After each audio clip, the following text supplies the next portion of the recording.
It's December 20. In the very first days and even hours of the war, hundreds of Ukrainian journalists began receiving emails from Russian intelligence services.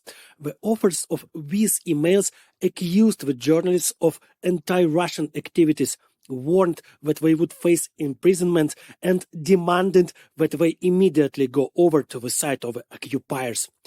From these emails, it is also followed that the invaders intended to liquidate the Ukrainian state and to include all the occupied regions into Russia.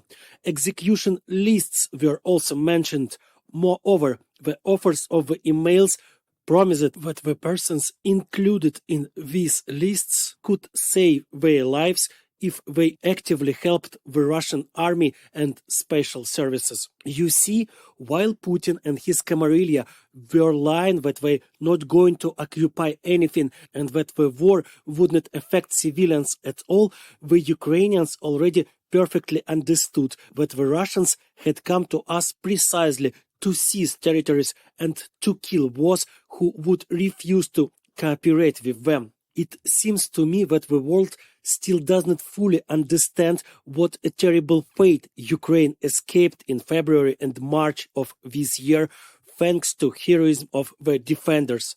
The world does not realize that the occupation of the country with the capture of the capital and the proclamation of the new occupational government would follow the worst scenario of middle of the 20th century, with concentration camps, with hundreds of thousands of people shot, with real ethnocide, with a Russian Gestapo hunting for members of the resistance movement, with demonstrative reprisals and all other bloody paraphernalia of militant totalitarianism. However, the worst thing is that Russia has not yet abandoned its intentions to conquer Ukraine and destroy the Ukrainians. Failures at the front and the ever more distinct economic and social crisis did not force the Russians to abandon their intention to destroy our country.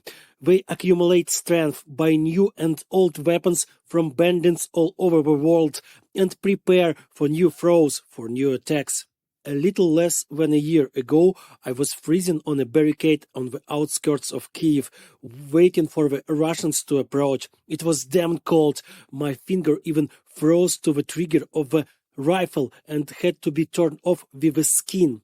Then I consoled myself with the fact that not long was left, that next winter everything would be different and I would remember these times with a smile.